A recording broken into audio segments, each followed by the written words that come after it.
آج ان کے اقوال، حضور صلی اللہ علیہ وسلم کے اقوال افعال سارے بالکل اسی طرح جیسے آپ نے صحابہ سے فرمایا تھا، اسوہ حسنہ موجود ہے. صحابہ کرام نے جانی مالی قربانی دی اور علماء جو تھے انہوں نے ایثار کیا. تو ہم اللہ نے جو وعدہ قرآن میں کیا نا کہ ہم اس ذکر یعنی قرآن کو نازل کر رہے ہیں اور ہم ہی اس کی حفاظت کرنے والے ہیں، تو اسی طرح سے اس کی حفاظت کی گئی. لیکن یہ یاد رکھیں کہ ہمارا یہ مقام نہیں ہے، جیسے ابھی مریم نے ایکسپلین کیا کہ الحمدللہ ہم ان کی زندگی کے متعلق جان رہے ہیں، ان کے ایثار کے مطابق کہ انہوں نے کس کس طرح سے اپنی زندگیاں اس علم کے لیے لگائیں. لیکن ہمارا یہ مقام نہیں کہ ہم ان میں سے کسی کو کبھی بھی کوئی بات. کیونکہ مجھے ایک بات بہت زیادہ لگی تھی، کسی صحابی کی بات ہے جو مجھے یاد نہیں، کہ انہوں نے کہا کہ جیسے ہم سب کو معلوم ہے نا کہ غیبت کرنا جو ہے تو وہ قرآن میں بھی ہے نا کہ گوشت کھانا، جیسے مردہ بھائی کا اپنا گوشت کھانا. مگر انہوں نے یہ کہا کہ اسکالرز جو گزرے نا، علماء، اگر آپ ان کے متعلق کوئی بات کہیں گے یا ان کو لک ڈاؤن کریں گے، ان کی غیبت کریں گے، تو وہ ایسا ہے جیسا کہ پوائزنڈ میٹ کھانا. یعنی ایک تو میٹ مردہ بھائی کا اور ایک ہے کہ وہ زہر بھرا ہوا گوشت. تو یہ یاد رکھا، ہمیں صرف اتنی بات یاد رکھنی چاہیے. انشاءاللہ ہم آگے آج چلتے ہیں کہ انشاءاللہ ہم امام شافعی کے متعلق بات کریں. اچھا، اب اس سے پہلے کہ ہم امام شافعی کے متعلق بات کریں، میں وہی والی بات ہے کہ آپ لوگ سب ذرا یہ دیکھنے کے لیے کہ کتنے غور سے سن رہے ہیں. آپ سب نے اگر نادرہ باجی سے امام ابو حنیفہ کے متعلق سنا ہے تو کیا کسی کو معلوم ہے کہ ان کا انتقال کس ایئر میں ہوا تھا؟ کوئی بھی لکھ کر بتا دے مجھے کہ اگر کسی کو یاد ہے کہ وہ کب یہ پڑھا سنا تھا نا ہم لوگوں نے کہ شہادت ہوئی تھی، ان کو قید خانے میں قید کر دیا گیا تھا، پھر عیزہ رسانی ہوئی تھی ان کے ساتھ بہت زیادہ. بہرحال تو جب ان کا انتقال ہو گیا تھا تو وہ کون سا ایئر تھا؟ کسی کو یاد ہے؟ اگر نہیں تو جیسے یہ بس میں صرف اس لیے یاد دلا رہی ہوں کہ نہیں، ہجری جو تھی نا وہ تھی 150 ہجری. 150 سال ہو چکے تھے حضور صلی اللہ علیہ وسلم کو ہجرت کیے ہوئے، یعنی تقریباً سیکنڈ 2 یا 3 جنریشن جو تھیں وہ گزر چکی تھی. اور وہی وقت ہے، میں کس لیے پوچھ رہی ہوں کہ 150 ہجری کی ایک شام، جس شام کو ان کا انتقال ہوا، اتنے بڑے ایک فقیہ کا، اسی دن کا ذکر ہے کہ اسی دن رجب 150 ہجری میں ایک آپ وہاں ہمارے میرے ساتھ چلیں غزہ کے ایک مکان میں. غزہ آپ کو معلوم ہے نا کہ فلسطین میں ہے، اور اسقلان ایک چھوٹی سی بستی، وہ بھی اب آج کل تو غزہ ہی کا حصہ ہے. تو وہاں غزہ میں ایک مکان ہے چھوٹا سا، اس کے صحن میں ادریس بن عباس بیٹھے ہوئے. ایک عورت جو ہے وہ کمرے کے دروازے پہ کھڑے ان سے کہتی کہ بیٹا مبارک، اور اللہ نے تمہیں بیٹا عطا کیا. اور یہ وہی دن ہے جس دن حضرت امام ابو حنیفہ کا انتقال. ایک اتنے بڑے فقی گئے اور ایک نئے بڑے فقی جو ہیں ان کی پیدائش کا دن ہے. کون ہیں یہ؟ محمد بن ادریس بن عباس ان کے والد تھے، اور یہ محمد بن ادریس جو ہے ان کا نام تھا. یہ غزہ میں پیدا ہوئے، اور ان کا نسب جو ہے تو وہ اگر آپ دیکھیں کہ وہ جا کے ملتا ہے چاروں جو امام ہیں نا ان کے مقابلے میں صرف یہ ایک ایسے ہیں جن کا جا کر نسب ایک اس سے پورے اگر ہم پیچھے جائیں نا تو بنو مطلب سے جا کے ملتا ہے ان کا. اور بنو مطلب اور بنو ہاشم حضور صلی اللہ علیہ وسلم جو تھے تو وہ بھی اسی کی ایک برانچ تھے نا، تو ایک طرح سے وہ ان سے ریلیٹڈ تھے. تو ان کی لینیج جو تھی نا وہ بہت ہی بہترین تھی.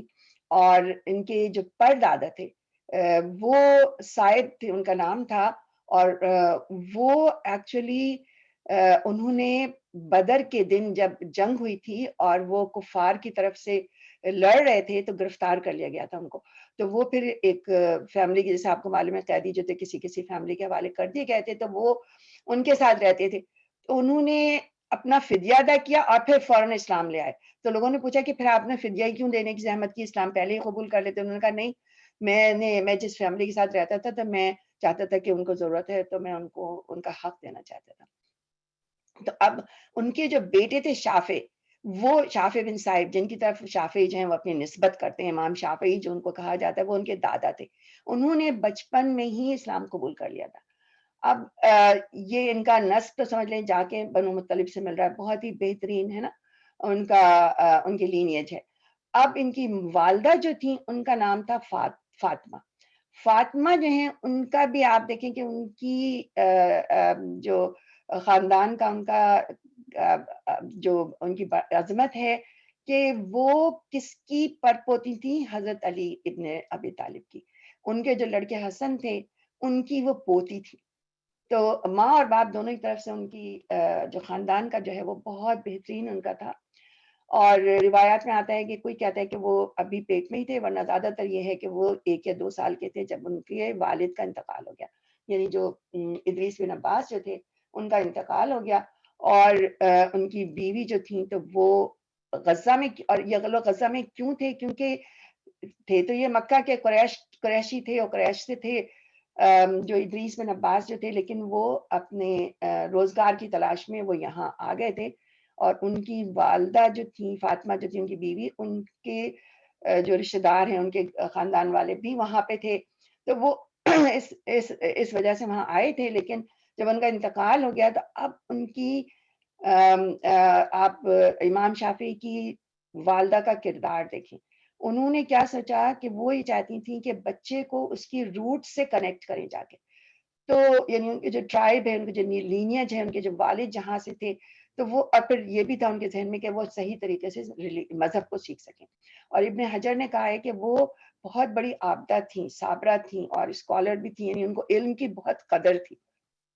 تو اب ان کا بتایا جاتا ہے کہ وہ 2 سال کے بچے کو لے کر اس وقت تقریباً 2 سال کے تھے، اور وہ سنگل مدر ہے نا، اکیلی بالکل. اور ان کے پاس پیسے وغیرہ وہ بھی کچھ ایسے نہیں، کچھ بھی نہیں تھے. وہ لے کے کہا جاتا ہے کہ وہ اکیلے انہوں نے غزہ سے مکہ جانے کا فیصلہ کیا. اور خود امام شافعی نے ایک جگہ کہا ہے کہ میری ماں نے مجھ سے کہا کہ یا محمد نحن الفقراء، کہ اے محمد ہم غریب ہیں، وی آر پور، وی ڈونٹ ہیو منی. تو میں نے یہ فیصلہ کیا ہے کہ میں دوبارہ شادی نہیں کروں گی، اور میں تم پر، تمہاری تربیت پر فوکس کرنا چاہتی. تو انہوں نے کبھی شادی نہیں کی، اور انہوں نے اپنے بچے کی تربیت اور اس کے علم پر پوری اپنی زندگی جو تھی انہوں نے اس کے پر لیے گزاری. اور انہوں نے کہا امام شافعی سے کہ میں تم کو علم کے لیے وقف کرنا چاہتی ہوں. I want to dedicate you to knowledge, and hoping that Allah subhanahu wa ta'ala will bring the greatness of this ummah, and Allah will combine all the great ulama with your knowledge. تو یہ دیکھیں آپ کی ان کی شروع سے ان کے ذہن میں کس طرح کی پلاننگ تھی اپنے بچے کے لیے، اور کیسے انہوں نے ان کو شروع سے ہی سمجھایا، بچے کو ذہن میں ڈال دیا کہ تمہیں علم حاصل کرنا ہے، اور میں نے تم کو اس چیز کے لیے ڈیڈیکیٹ کر دیا ہے. ٹھیک ہے نا. اب اس کے بعد کہتے ہیں بہت مشقتیں اس کے ساتھ جو تھیں، سہولتیں اٹھا کے وقت سفر کر کے مکے پہنچی، وہاں اپنے رشتے داروں سے سال کے ملی، تھوڑا بہت ان کا رہنے کا انتظام ہو گیا. اور اب یہ تھوڑے اتنے قابل ہو گئے کہ پڑھ لکھ سکیں، تھوڑے سے بڑے ہوئے. تو اب ان کی ماں جو ہیں وہ ان سے کیا کہتی ہیں کہ تم جاؤ اور مکے میں جو حلقے ہیں نا ان میں جا کے بیٹھا کرو اور علم حاصل کرو. اب وہ ان کی بات سن لیتے ہیں اور جاتے ہیں وہاں پہ. اور وہاں جا کے جب وہ دیکھتے ہیں کہ ٹیچر پڑھا رہے ہیں، وہاں پہ مختلف حلقے ہوتے تھے وہاں پہ، وہ جب جاتے اس میں سیکھنے کے لیے تو کوئی ان کو جیسے اٹینشن نہیں دیتا تھا، ان کو لوگ نگلیکٹ کرتے تھے، جیسے ان سے کوئی خاص توجہ نہیں ان کو ملتی تھی. تو وہ پھر واپس ماں کے پاس آئے اور انہوں نے کہا کہ ہاں تو کوئی مجھے مطلب توجہ ہی نہیں دیتا، کیونکہ میرے پاس کچھ ان کو دینے کے لیے نہیں، کیونکہ لوگ اتنے غریب تھے کہ استاد کی فیس یا استاد کو کچھ تحفہ یا کچھ بھی دینے کے لیے ان کے پاس کچھ ہوتا ہی نہیں تھا. تو انہوں نے یہی کہا کہ شاید اسی لیے مجھے توجہ نہیں ملتی. اب دیکھیں ماں جو ہے ان کو وہ کیا جواب دیتی ہیں. انہوں نے کہا کہ تم پرواہ نہیں کرو ان کی اٹینشن کی، تم یہ دیکھو کہ تمہیں سکھایا کیا جا رہا ہے، تم اس کے اوپر غور کرو اور وہ سیکھو اور وہ یاد کر لو جو تمہیں استاد سکھا رہے ہیں. اب انہوں نے پھر ماں کی بات سنی اور جانے لگے. اور وہ کیا کرتے کہ جو بھی ٹیچر سکھاتا ہوتا اپنے اسٹوڈنٹس کو، جو وہاں شاگرد بیٹھے ہوتے تھے بچے، ان کو جو بھی وہ سورہ یاد کرنے کو کہتے یا جو بھی کام کہتے، وہ خود ان کو یاد ہو جاتا, وہ حفظ کر لیتے اس کو. اس کے بعد جب ٹیچر جیسے بریک پہ جا رہے ہیں یا ٹیچر اگر نہیں ہے, انہوں نے ہوم ورک دیا یا کچھ یاد کرنے کو کہا ہے, تو کیا کرتے جو وہاں جتنے اسٹوڈنٹ بچے جو بھی بیٹھے ہوتے تھے ان کو جا کے وہ سکھاتے تھے, ان کی مدد کرتے تھے, ان کو یاد دلاتے تھے. تو پھر ٹیچر نے بھی ریئلائز کیا کچھ دنوں میں کہ بچے جو ہیں تو وہ تھوڑے زیادہ اچھا کام کر رہے ہیں, اور پھر انہوں نے دیکھا کہ یہ جو چھوٹا سا بچہ ہے یہ کس طرح سے یہ ان آفیشیل ٹیچنگ کر رہا ہے ان لوگوں کے ساتھ نا, تو ان آفیشیلی کر رہا ہے یہ سارا کام. تو انہوں نے پھر کہتے ہیں کہ ان کو بہت ہی اس بچے کی ذہانت کا اور ان کے حافظے کا جو تھا ان کو احساس ہوا, اور بہت وہ اس کی وجہ سے ان سے بہت متاثر بھی ہوئے. کہتے ہیں وہ کون تھے, وہ امام زنجی تھے, امام مسلم بن خالد زنجی. وہ حدیث و فقہ کی تعلیم دیتے تھے اور وہاں پہ وہ مفتی بھی تھے, مکے کے بہت بڑے مفتی بھی تھے. یہ آپ کے سامنے جو تصویریں آ رہی ہیں اگر آپ دیکھ رہے ہیں, اس زمانے میں یہ سارا جو رہنے کا طریقہ اور یہ جو لوگ کس طرح سے رہتے تھے اور وہاں کی کیا ان کے کپڑے ہوتے تھے, کس طرح سے یہ ساری چیزیں آپ یعنی ہم اسی زمانے میں چلیں. میں یہ چاہ رہی ہوں کہ آپ اسی زمانے میں جائیں اور سوچیں کہ یہ اس طرح سے انہوں نے اپنے بچپن کے جو دن جو تھے وہ گزارے. ان کو بہت زیادہ شوق بھی تھا کہ وہ سیکھیں, جو بھی ٹیچر ان کو بتاتا وہ اس کو لکھنا بھی چاہتے تھے. حدیث ان کو بہت زیادہ شوق تھا کہ میں حدیثیں جو بھی ان کو یاد ہو جاتی تھیں پھر وہ لکھ لیا کرتے تھے. لیکن ان کے پاس دیکھیں اتنے غریب تھے کہ نہ ان کے پاس پیپر تھا, پیپر تو بڑی بات, ان کے پاس کوئی چیز نہیں تھی, نہ انک نہ پین, کوئی چیز لکھنے کے لیے کچھ بھی نہیں. تو ماں ان کی جو تھیں, آپ ابھی بھی ان کی آپ دیکھیں کس طرح ان کو اپنے بچے کے علم کا وہ کیا کرتی تھی, کوڑے میں جیسے ڈمپسٹرز میں جا جا کے لوگوں کے نا جب پھینک دیا جاتا ہے وہاں سے جا کے, اگر اونٹ کی کیونکہ ہڈی بڑی ہوتی ہے تو اونٹ کی ہڈیاں, کھال, کپڑا پرانا, یہ سب چیزیں وہ جمع کیا کرتی تھی اور لا کے پھر وہ اپنے بیٹے کو دیتی تاکہ وہ پھر اس کے اوپر لکھا کرتے تھے.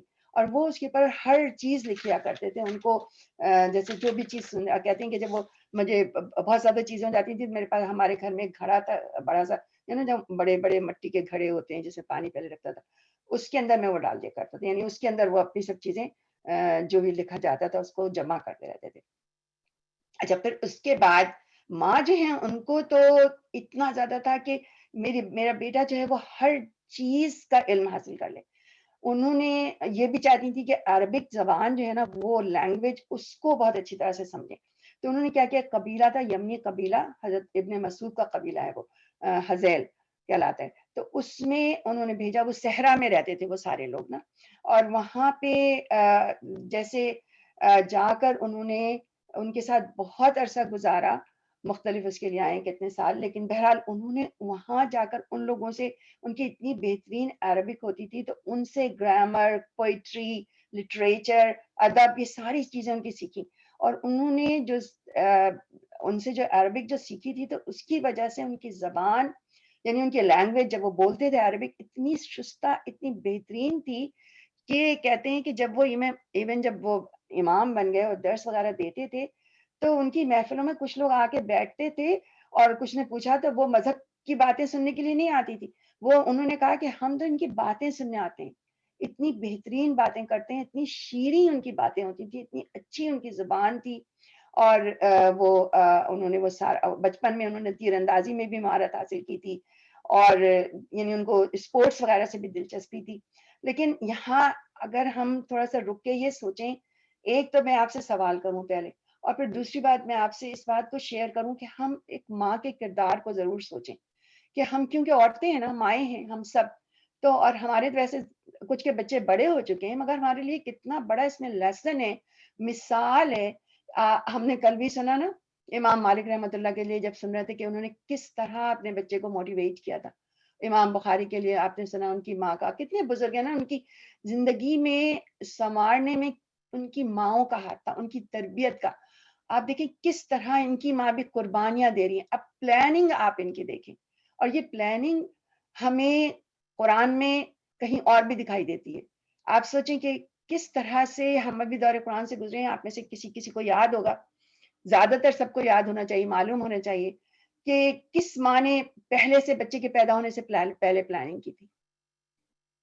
وہ کون سی ماں تھی؟ یاد ہے حضرت مریم کی ماں, ابھی حضرت مریم ان کے پیٹ میں تھی تو انہوں نے آلریڈی اللہ سے وعدہ کیا تھا, یا اللہ میں اپنی بچی کو, وہ تو یہی سمجھ رہی تھی کہ بیٹا ہوگا, کہ میں اس کو ڈیڈیکیٹ کرتی ہوں تیری عبادت کے لیے. اسی طرح سے امام شافعی کی ماں نے اپنے بیٹے کو علم کے لیے ڈیڈیکیٹ کر دیا تھا. اچھا ایک اور بات آپ ذرا یہ سوچیں کہ اس میں غور کریں اور مجھے بتائیں اگر کسی کو سمجھ میں آتا ہے کہ اگر ہم ان کا کمپیریزن کریں, ہم ان کو دیکھیں کہ کون ان کا جیسا تھا, ان کی زندگی کی جو حالات ابھی تک ہم نے پڑھے, جو میں آپ کو بتا رہی ہوں, وہ آپ کو لگتے ہیں کہ کسی سے ملتے جلتے ہیں؟ کس سے ملتے جلتے ہیں؟ جیسے حضرت کمسن ہیں اور وہ اپنے ماما جو ہیں ان کی بیوہ ہو گئی ہیں, اور کس طرح وہ پاپا ان کے پاس کوئی پیسہ نہیں ہے. کسی کی یاد کسی کو سمجھ میں آ رہا ہے کہ یہ کس کی زندگی سے ملتی جلتی بات ہو سکتی ہے؟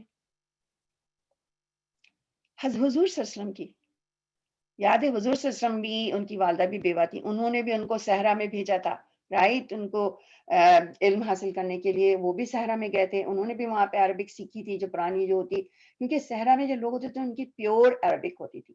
تو بہرحال ان کو جو تھا تو بہت ماں نے بہت زیادہ سپورٹ کیا, خود ان کو بہت زیادہ شوق تھا. اور اس میں یہ بھی کہا جاتا ہے کہ خالی یہ نہیں کہ جو ان کو اتنی صلاحیتیں ملی ہوئی تھی نا کہ ہر چیز ان کو یاد ہو جاتی تھی, سب اس کے لیے ایک روایت میں یہ بھی آتا ہے کہ ایک دفعہ رات کا آخری پہر تھا تو انہوں نے کیا دیکھا کہ خوشگوار سی روشنی پھیلی ہوئی چاروں طرف, اور ایک بڑا نورانیت سے معمور چہرہ جو ہے نا وہ آتا ہے ان کے پاس اور پوچھتا ہے کہ اے لڑکے تو کس خاندان سے؟ تو وہ کہتے ہیں میں حضور صلی اللہ علیہ وسلم کے خاندان سے بنو ہاشم سے ہوں. کہتے ہیں میرے قریب آؤ. وہ جاتے ہیں ان کے قریب تو وہ اپنا لعاب دہن لڑکے کے ہونٹوں اور زبان پہ لگا دیتے ہیں اور کہتے ہیں جا اللہ تجھ پر برکت نازل فرمائے.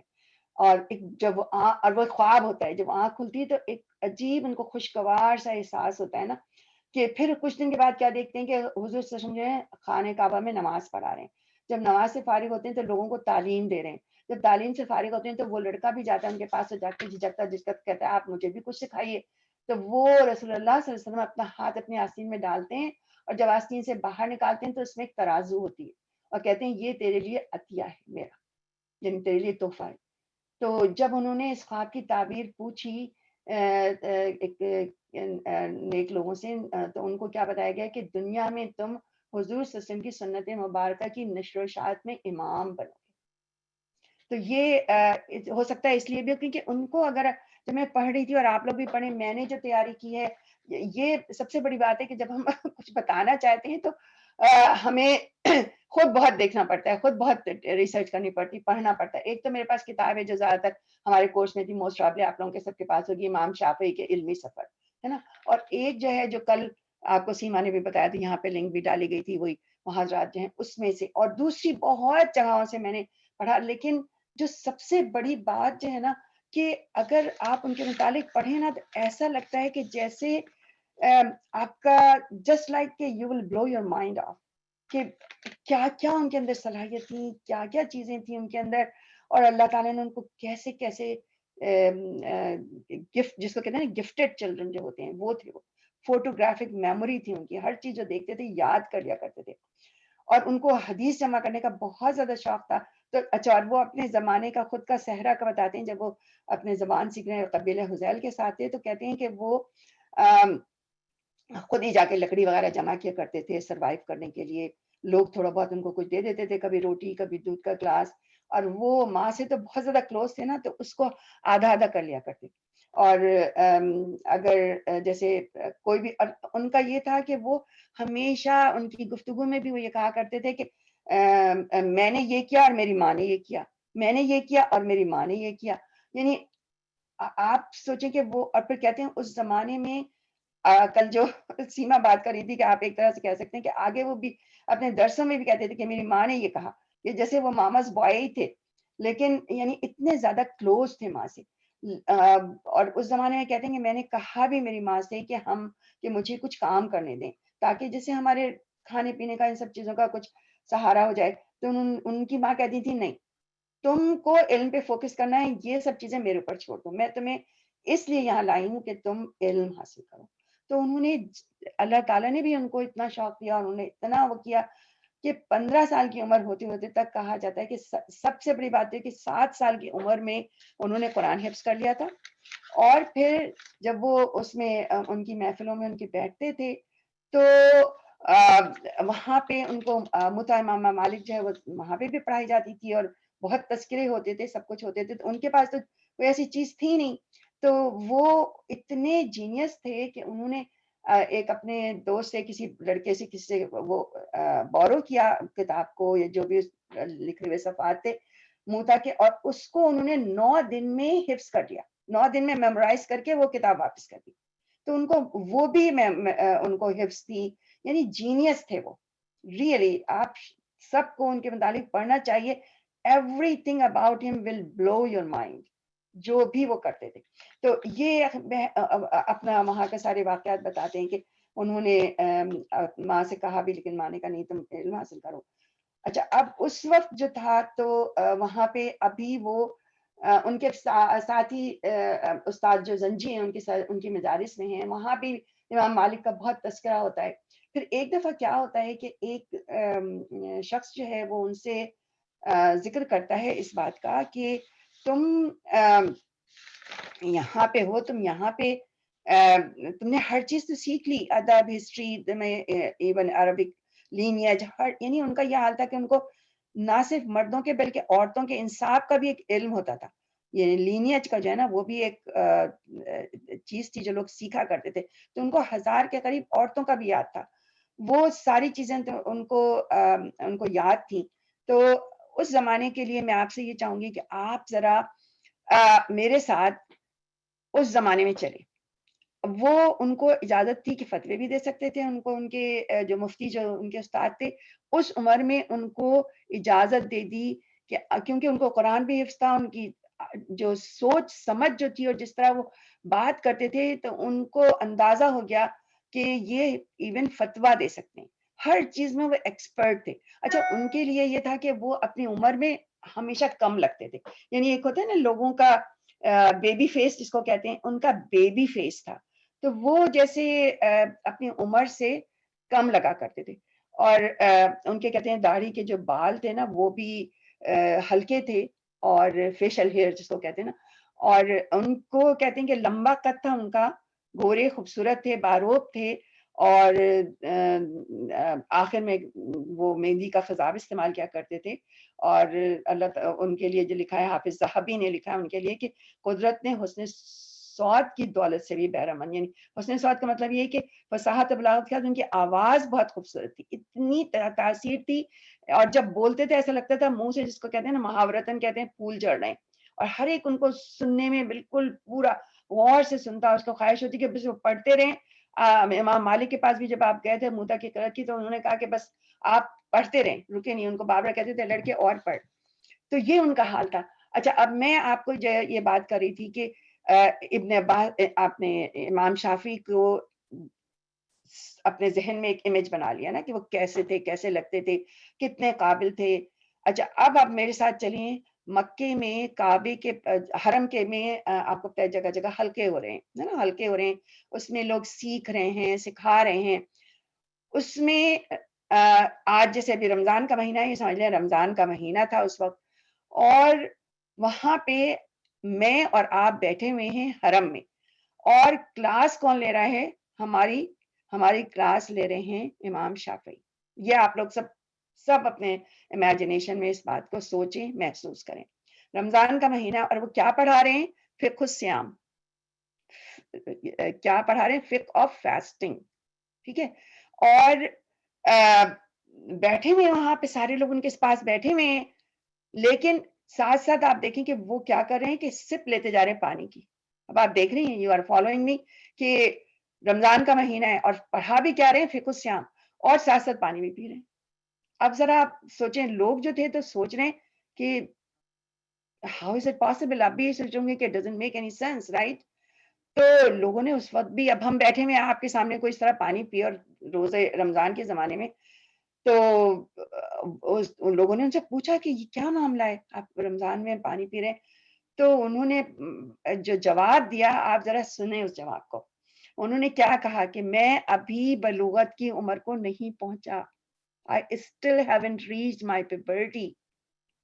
اور گرمی اس قدر ہے, اور ظاہر ہے آپ تصور کریں, ہم آپ خود اپنے آپ کو امیجن کر رہے ہوں گے, اے سی اور پنکھے تو نہیں لگے ہوئے نا وہاں پہ حرم میں, جب ہم بیٹھے ہوئے وہاں پہ سیکھ رہے ہیں, گرمی ہے, باہر دھوپ ہے چلچلاتی ہوئی, اور اس میں بولنا ہے. اب ہم جیسے بولتے ہیں 2 گھنٹے رمضان میں روزہ رکھے تو حالانکہ آپ کو سوکھنے لگتا ہے, حالانکہ میرے پاس اے سی ہے, سب کچھ ہے, لیکن انہوں نے یہی کہا کہ میں نے محسوس کیا کہ میں پڑھا نہیں سکتا, ابھی مجھ پر فرض نہیں ہے, جب میں بول نہیں پاتا تو پھر میں نے اس لیے روزہ نہیں رکھا. اب آپ سوچیں کہ ان کا کہ ایک بچے ہیں ابھی, اور یعنی بہت کم عمر ہیں, اور حرم میں فقہ پڑھا رہے ہیں لوگوں کو, سوچیں ذرا.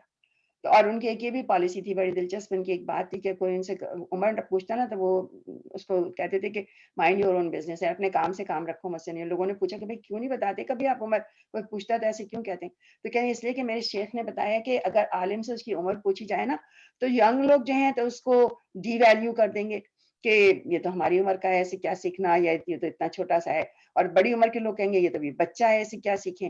لنگ کو بتائیں گے تو کہیں گے ہماری طرح ہے, تو اس سے کیا بات سنیں. تو ہم اس لیے نہیں بتاتے.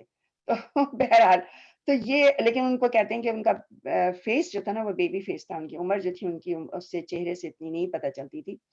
تو اچھا, ان کی میموری کی ایک اور بات جو ہے وہ بھی بڑی دلچسپ ہے کہ وہ مصحف ہو یا کوئی بھی کتاب ہو, جب وہ پڑھ رہے ہوتے تھے نا تو اس کے جیسے دونوں پیج ہم کھولتے ہیں نا کوئی کتاب, تو دونوں پیج کھل جاتے ہیں نا, تو وہ کیا کرتے تھے, ایک پیج کے اوپر اپنا ہاتھ رکھ لیا کرتے تھے, اس کو کور کر لیتے تھے اس سے.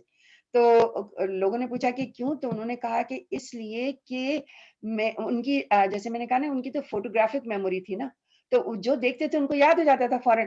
تو وہ چیز کی ان کی جیسے پکچر کھینچ جاتی تھی ان کی, تو وہ کہتے تھے وہ دونوں آپس میں کراس کرتی ہیں لائنیں, اگر میں دونوں پیج دیکھ رہا ہوں نا تو دونوں چیزیں جیسے گڑبڑ جو ہو جاتی ہیں ان کے ذہن میں, تو وہ ہمیشہ ایک پیج ایک وقت میں پڑھا کرتے تھے. تو چھوٹی عمر میں ان کو نا بہت کچھ دیا گیا تھا.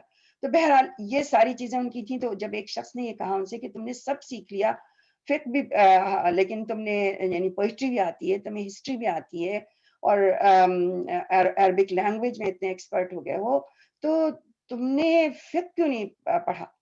تو انہوں نے کہا کہ میں نے تو جو کچھ بھی یہاں پہ وہاں پہ ابن عباس کا فقہ ابن عباس تھا وہ بھی انہوں نے سیکھ لیا تھا مکے میں.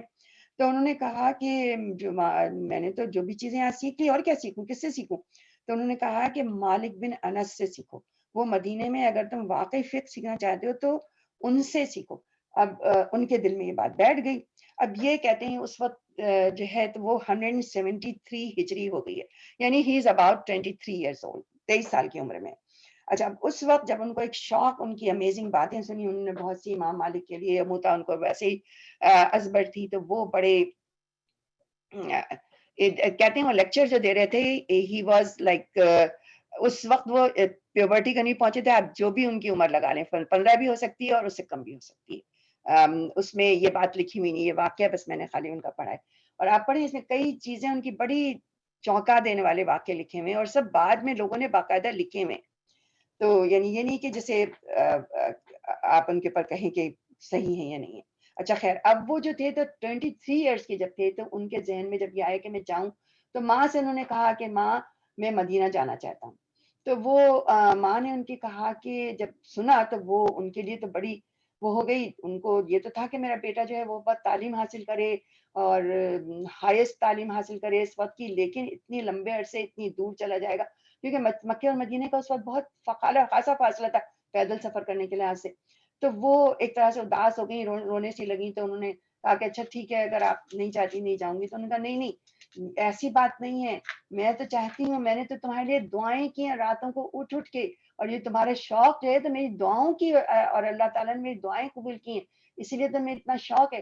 پھر ان کا پھر کیوں آپ اتنے پریشان ہیں. تو انہوں نے کہا اس لیے کہ میرے پاس کچھ بھی نہیں ہے کہ میں تمہیں دوں, اتنا لمبا سفر, وہاں جاؤ گے اور پردیش میں رہو گے, اور میرے پاس تو کچھ بھی نہیں ہے. اور بس 1-2 پرانی یمنی چادریں تھیں وہ انہوں نے ان کو دی, لیکن انہوں نے یہ کہا کہ جاؤ بیٹے, میں نے تمہیں اس پروردگار کے حوالے کیا جس کی تم امانت ہو, وہ مجھے پورا بھروسہ ہے کہ وہ تمہارا خیال کرے گا.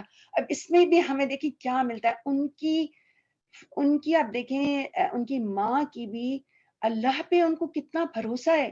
بیٹے کو انہوں نے ڈیڈیکیٹ کیا ہے, جب بھی ان کو بھروسہ ہے, شوہر نہیں ہے, اکیلی ہیں, ان کا میں شادی نہیں کروں گی اب, بس اس بچے کے اوپر اپنی پوری زندگی لگاؤں گی. اور پھر اس کے بعد اللہ پہ بھروسہ تو ذرا دیکھیں. بچے کو کہہ رہے ہیں ہاں ٹھیک ہے، ہمارے بچے کہیں کہیں جانے کو تو ہم کتنے ان کی وہ کرتے ہیں. مجھے پتہ ہے ہماری ہیں دوست، ان کا بیٹا جاب اس کو مل گئی کسی اور شہر میں، وہ اتنی دفعہ انہوں نے مجھے کال کیا وہاں کوئی جانے والا ہے، میرے بچے کو تکلیف ہو گئی، کوئی مسجد سے قریب چیز ہو بتاؤ مجھے یہ وہ. تو مگر ان کو دیکھیں اتنا انہوں نے کیا کہا اپنے بیٹے سے کہ جا بیٹا تجھے اللہ تعالیٰ آسمان علم کا درخشندہ ستارہ بنائے. ان کی دعائیں دیکھیں، انہوں نے ماں نے ان کو اتنی دعائیں دی، انہوں نے کہا اللہ ہی تیری بہتر حفاظت کرے گا، وہی تیری دستگیری کرے گا. اب دیکھیں انہوں نے دعا دے دی، ان کا توکل دیکھیں. اور پھر ان کے ساتھ کیا ہوتا ہے، وہ جاتے ہیں، وہ جو قافلہ جا رہا ہے اس کا وہ یہ کہ میں ساری اتنا وقت کم ہے کہ میں ساری چیزیں نہیں دہرا سکتی. اتنے اچھے آپ پڑھیں، اس میں لکھا ہوا ہے امام شافعی کے علمی سفر میں بھی اس بات کا ذکر ہے کہ کس طرح وہ جاتے ہیں اس قافلے کے پاس. وہاں اللہ تعالیٰ خود ہی سے ان کا انتظام کرتا ہے کہ ایک شریف صورت بزرگ جو ہوتے ہیں وہ آتے ہیں، ان سے بات کرتے ہیں، پھر ان کو کہتے ہیں تم میرے مہمان ہو، میرے ساتھ کھانا کھاؤ. پھر ان سے بات چیت کرتے ہیں، بتاتے ہیں کہ میں علم حاصل کرنے جانا چاہ رہا ہوں. تو انہوں نے کہا تم طالب علم ہو اور امام مالک سے سیکھنا چاہ رہے ہو تو بس تم میرے مہمان ہو، میں تمہیں لے کے جاؤں گا وہاں پہ. اور پھر وہ اپنی اونٹنی بھی دے دیتے ہیں. یعنی ماں تو پریشان تھی کہ اس کے پاس تو کھانے پینے کو کچھ نہیں ہے، زیادہ سفر کچھ نہیں ہے، ان کا جانے کا، رہنے کا، کھانے کا اور اونٹنی کا، سواری کا، ہر چیز کا انتظام اللہ تعالیٰ نے کر دیا. دیکھیں یہی جو حضور صلی اللہ علیہ وسلم کی حدیث ہے نا کہ اگر تم توکل کرتے اللہ پہ تو جیسے پرندے بھوکے پیٹ نکلتے ہیں اور شام کو پیٹ بھرے آتے ہیں، اسی طرح تمہارا بھی حال ہوتا ہے نا. اللہ تمہیں رزق دیتا ہے، اللہ نے لکھا ہوا ہے رزق. تو بہرحال یہ ہمارے لیے مثالیں ہیں ان لوگوں کی جو عظیم مائیں گزری ان کے اس میں. خیر وہ مدینے گئے وہاں پہ اور کہتے ہیں کہ وہ خود ہی انہوں نے لکھا ہوا ہے کہ میں برابر تلاوت میں مصروف رہا اور قافلہ جو تھا وہ 8 دن لگے. اس کے بعد پھر وہ پہنچے وہاں مدینہ، وہ مسجد دیکھی انہوں نے تو ان کی آنکھوں سے آنسو بہنے لگے. وہاں گئے، وہاں روضہ رسول کے پاس گئے، وہاں سے پلٹے تو انہوں نے دیکھا کہ ایک بزرگ صورت بیٹھے ہوئے ہیں انتہائی وقار کے ساتھ، ان کے چاروں طرف لوگ بیٹھے ہوئے ہیں نوجوان، اور وہ جو ہیں وہ درس دے رہے ہیں. اور جو وہ کہتے وہ حدیث سنا رہے ہیں، وہ درس میں کیا کس طرح کہتے ہیں انہوں نے ذکر کیا ہے کہ انہوں نے کہا کہ وہ یہ کہتے ہیں کہ مجھ سے نافع نے ابن عمر سے اور ابن عمر سے روایت کی کہ مجھ سے اس قبر کے مکین نے. تو یہ کہتے ہوئے اپنے دائیں ہاتھ سے روضہ رسول کی طرف اشارہ کرتے ہیں. جب بھی کوئی نئی حدیث سناتے ہیں تو اسی طرح کہتے ہیں میرے پاس ایک روب جیسا طاری ہو گیا نا تو میں وہیں بیٹھا رہا. اچھا اب یہ جب چل رہے ہیں، اب ماں کا اس وقت بھی ماں کو جو ہے نا تو بہت خیال ہے ان کا کہ وہاں جائیں گے، معلوم نہیں کہ ان کو وہ اپنی اس میں شامل کریں گے کہ نہیں. ان کو اتنے بڑے امام ہیں، وہ ان کو اپنے یعنی شاگردوں میں شامل کریں گے کہ نہیں. تو وہ انہوں نے کیا کیا تھا، جب وہاں پہ مکے کے جو والی ہیں نا ان سے کہا تھا کہ مجھے ایک خط دیں اور تاکہ وہ ان کو دیا جائے اور وہ پھر میرے بچے کو جو ہے تو وہ اپنا شاگرد بنا لیں. تو وہ خط لے کر وہ دوسرے دن وہاں پہنچے، جو مدینے کے والی ہیں ان کے پاس گئے، ان سے کہا اب آپ لوگوں کو بھی یاد آیا کل ہمارا جو ختم ہوئی تھی کلاس، سیما نے اسی قصے پہ ختم کی تھی. جب آپ سے انہوں نے پوچھا تھا کہ یہ کس کا قصہ ہے تو یہ قصہ امام شافعی کا تھا کہ وہ ایک خط لے کر پہنچتے ہیں امام مالک کے لیے اور والی مکہ سے والی مدینہ سے کہتے ہیں کہ میرے ساتھ چلیں اور ان سے میری ملاقات کروا دیں. تو وہ اتنے حیران ہوتے ہیں کہ وہ مدینہ کا گورنر ہے وہ، اور وہ کہتا ہے کہ اتنا مروب ہوتا ہے، کہتا ہے نہیں بھائی تم ہی چل جاؤ، مجھ سے بات کرنا مجھے تو بہت مشکل ہے. بہرحال مشکل سے تیار کرتے ہیں، وہاں جاتے ہیں. تو وہ جو انہوں نے آپ کو سینیریو بتایا تھا کل سیما نے، اس میں کہ وہ جب وہاں جاتے ہیں دروازہ کھٹکھٹاتے ہیں تو ایک خادمہ آتی ہے، پوچھتی ہے، پھر کہتی ہے کہ انہوں نے کہا ہے کہ آپ لکھ دیجئے جو بھی آپ کو مسئلہ پوچھنا ہے، اور اگر حدیث کے بارے میں پوچھنا ہے تو آپ مجلس میں تشریف لائیں. آپ سوچیں اب وہ جو گورنر ہے مدینے کا وہ کہتا ہے کہ مگر میں تو ایک نہایت اہم خط لے کر آ رہا ہوں بڑی اجازت سے. خیر وہ جا کے بتاتی ہے تو پھر وہ آتے ہیں، کرسی رکھی جاتی ہے، اس میں بیٹھتے ہیں. پھر وہ جب ان کو خط دیتے ہیں وہی کہتے ہیں یہ سفارشی خط جیسے آیا ہے، تو وہ پھینک دیتے ہیں ہاتھ سے اور کہتے ہیں سبحان اللہ، کیا حضور کا علم اب اس قابل رہ گیا کہ وہ حکمرانوں کے وسائل کے ذریعے حاصل کیا. ان کو لگتا ہے کہ جیسے کوئی یہ سفارشی لوگ جیسے ہوتے ہیں ایسے. تو اب وہ تو اتنے ڈر گئے، اتنے روب سے ان کے غصے کی وجہ سے، تو یہ خود ہی آگے بڑے امام شافعی اپنا تعارف کروایا، بتایا، سب چیزیں کچھ کیا تو تھوڑا ان کو ذرا وہ ہوا. اور پھر کہتے ہیں اس زمانے میں جو، اور آج بھی آپ دیکھیں کچھ لوگ جو مومنانہ ایک تو فراست ہوتی ہے، ایک کہتے ہیں علم فراست ہوتا ہے. یعنی ایک باقاعدہ ایک یہ وہ ہے کہ جس کے اندر لوگ جو ہیں تو وہ بعض لوگوں کو اللہ تعالیٰ بہت زیادہ دیتا ہے اور بعض کو، جیسے تو کہتے ہیں امام شافعی، امام مالک، امام احمد بن حنبل، ان کو اللہ تعالیٰ نے ایک فراست دی تھی، جیسے لوگوں کو دیکھتے تھے تو وہ پہچانتے تھے چہروں سے کہ ان کے پاس کیا ہے. تو جب انہوں نے ان کو دیکھا اور توجہ سے ان کی بات سنی تو انہوں نے کہا تو دیکھو، انہوں نے ان کو اس وقت کہا تھا، انہوں نے زندگی بھر محمد بن ادریس نے اپنی یہ بات یاد رکھی. انہوں نے کہا تھا امام مالک نے کہ اتق اللہ فیکون لک شان، کہ اللہ سے ڈرتے رہنا، تمہاری شان بڑی نمایاں ہوگی. اللہ نے تمہارے قلب پر نور کا القاء کیا ہے، ایسا نہ ہو کہ گناہوں کے ارتکاب سے یہ نور بجھ جائے. دیکھیں کہتے ہیں کہ یہ ان کی نصیحت انہوں نے زندگی بھر یاد رکھی کہ جو اللہ نے مجھے نور دیا ہے، ذرا سا بھی میں نے اگر کبھی گناہ کیا، کہیں ایسا نہ ہو کہ علم جو ہے میرے سے سینے سے آدمی کا ہٹا دیا جائے.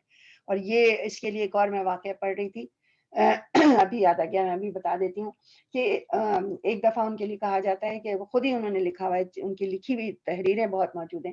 تو انہوں نے کہا کہ ایک دفعہ میری ایسی نظر ذرا سی اٹھی تو میں نے ایک عورت جا رہی تھی، اس کی پنڈلی ننگی دیکھ لی. تو کہہ رہے ہیں کہ اس کے بعد میں جو جیسے میمورائز میں ہر چیز کر لیتا تھا، اس میں مجھے کمزوری ہو گئی. تو وہ ان کے ایک استاد تھے وقی زمانے میں، ان کے پاس وہ گئے تو انہوں نے ان سے ذکر کیا تو انہوں نے کہا کہ گناہوں سے بچو، گناہ اور علم جو ہے نا وہ ایک جگہ نہیں رہتے، تو اپنی نظروں کو بھی بچاؤ. تو یہ بھی یعنی انہوں نے اس بات کو ہمیشہ یاد رکھا.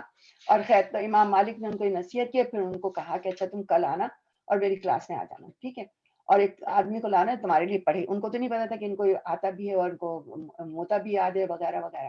اچھا تو اب وہاں پہ یہ گئے دوسرے دن وہاں گئے. اب انہوں نے ان کے پاس نہ تو پین ہے، نہ تو قلم ہے، نہ تو انک ہے، نہ پیپر، کچھ بھی نہیں.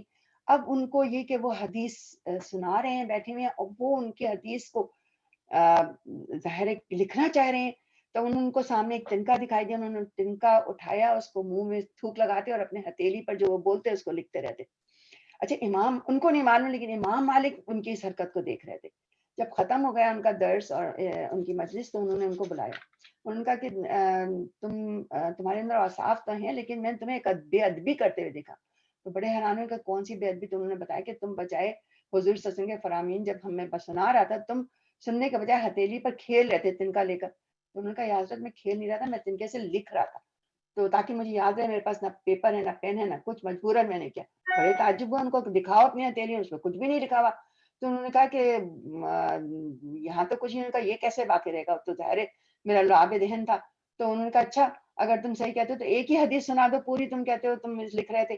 تو انہوں نے کیا کیا، بالکل انہی کے انداز میں کہ مجھ سے مالک نے نافع سے اور نافع نے ابن عمر کے سے روایت کی کہ فرمایا اس قبر کے مکین نے، جیسے انہوں نے ہاتھ اٹھایا تھا اس طرح کر کے ایک نہیں 25 حدیثیں ان کو زبانی سنا دی. اب وہ امام مالک تو جب صحیح متن کے ساتھ پوری سنی تو وہ تو ان کی ذہانت اور ان کے حافظے پہ حیران ہو گئے اور بہت خوش بھی ہوئے. اب ان کو احساس ہوا کہ یہ بچہ اور یہ لڑکا مطلب 23 کے ہو چکے تھے کہ نوجوان جو تھے تو بہت ہی بہترین نوجوان ہے، اور اس کو تو مطلب تو انہوں نے بس ان سے کہا کہ چلو، پھر اپنے ساتھ گھر لے گئے. اور وہاں گھر میں جا کے بھی ان کی پوری تفصیل ہے اس میں، اگر آپ پڑھیں کہ کس طرح انہوں نے ان کی خاطر مزاح خود ہی جیسے دودھ اور کھجور لے کر سامنے ان کو کھانا لے کر آئے. اچھا یہ اس زمانے کی بات ہے. امام مالک جو ہے نا ابھی وہ جیسے جو ان کی بہت زیادہ ان کو کہا جاتا ہے نا کہ ان کے پاس بڑا مال تھا، بڑے اچھے سے رہتے تھے، مکان تھا، وہ آخری زمانے میں ہوا تھا. ابھی ان کے پاس وہ اتنی خوشحالی نہیں تھی. اب وہ زمانہ ہے، ابھی غربت میں ہی رہتے تھے. تو انہوں نے جب وہ کھانا پیش کیا ان کو کھجور اور دودھ، تو انہوں نے کہا ابو عبداللہ امام شافعی کی کنیت تھی. لوگوں نے جیسے بچپن میں ہی لوگ نام کنیت عرب میں دے دیتے تھے کہ ایک مفلس اور فلاش فقیر دوسرے فقیر کے لیے جو پیش کرتا ہے وہ اسی قدر کر سکتا تھا، وہ یہی ہے. تو یعنی ان کے پاس اس وقت اتنا نہیں تھا کہ جیسے وہ دونوں کھا سکتے پیٹ بھر کے. پھر کہ بہرحال اس کے بعد انہوں نے صبح میں خود ہی انہوں نے پانی لے کر آئے ان کے وضو کے لیے. وہ تو بہت ہی حیران ہو گئے کہ یہ کتنے عظیم آدمی ہیں کہ ان کو شرم بھی آئی کہ اتنے بڑے علم اور عرفان کے امام ہیں، حکمران تو ان کے سامنے سہمتے ہیں، اور یہ میرے لیے لوٹا لے کر پانی لے کے کھڑے ہیں نا. تو اس کے پر جب انہوں نے دیکھا ان کا حال تو انہوں نے کہا خیال نہیں کرو، مہمان کی خدمت کرنا تو میزبان کا فرض ہے، تو اور تم تو رسول اللہ کے مہمان ہو. اچھا اس بات کو بھی ذرا آپ سوچیں. آج ہم اپنے آپ سے اور اپنے حالات سے اور اپنے چاروں طرف لوگوں سے خود اپنے سے سب سے پہلے ہم دوسروں کو دیکھنے بجائے اپنے سے ہم کمپیئر کریں، آج ہمارا کیا حال ہے، ہم تھوڑا سا اتنا سا ایک ذرہ علم کا حاصل کر لیتے ہیں اور ہمارا کیا حال ہو جاتا ہے کہ ہم سمجھتے ہیں کہ ہمارے اسٹوڈنٹ جو ہے تو وہ ہمارے سامنے ہاتھی باڑے باندھے کھڑے رہیں، ہمارے سارے کام وہی کرتے ہیں۔